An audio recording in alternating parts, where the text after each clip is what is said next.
মানবজাতির প্রতি পবিত্র কোরআনের 50টি উপদেশ।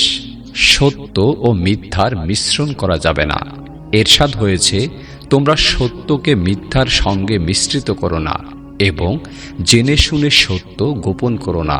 সূরা বাকারা আয়াত নাম্বার 42। বিবাদে লিপ্ত হও না।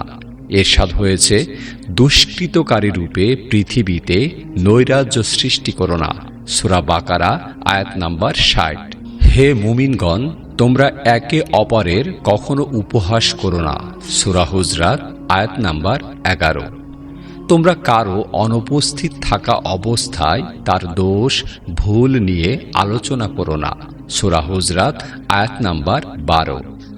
আল কোরআনে ইরশাদ করা হয়েছে যে তোমরা ভিক্ষুককে ধমক দিও না। সূরা দুহা আয়াত নাম্বার 10। তোমাদের মধ্যে যারা অমুসলিম তাদের সঙ্গেও উত্তম আচরণ করো। সূরা মুমতাহিনা আয়াত নাম্বার 8। আল কোরআনে ইরশাদ করা হয়েছে যে আল্লাহ সব সময় আপোষ পছন্দ করেন, কারণ মুমিনরা একে অপরের ভাই ভাই। সূরা হুজরাত আয়াত নাম্বার 10।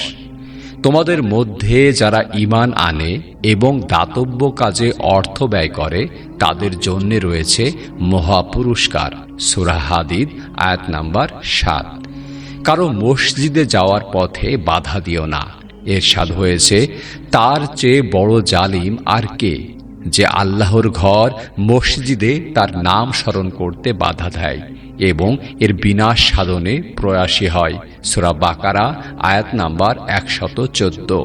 কারো অন্ধ অনুসরণ করা যাবে না। সূরা বাকারা আয়াত নাম্বার 107। প্রতিশ্রুতি ভঙ্গ করো না। এরশাদ হয়েছে, হে ঈমানদাররা, তোমরা অঙ্গীকার পূর্ণ করো। সূরা মায়েদা আয়াত নাম্বার 1। সীমা লঙ্ঘন করা যাবে না। এরশাদ হয়েছে, সীমা লঙ্ঘন করো না। নিশ্চয় আল্লাহ সীমা লঙ্ঘনকারীদের ভালোবাসেন না। সূরা বাকারা আয়াত নাম্বার 190। ধর্ম নিয়ে বাড়াবাড়ি নয়। এরশাদ হয়েছে, দ্বীনের ব্যাপারে কোনো জবরদস্তি নেই। সূরা বাকারা আয়াত নাম্বার 256। মানুষের নিঃস্বার্থ উপকার করো। এরশাদ হয়েছে, প্রতিদান কামনা করে দান বিনষ্ট করো না। সূরা বাকারা আয়াত নাম্বার 264।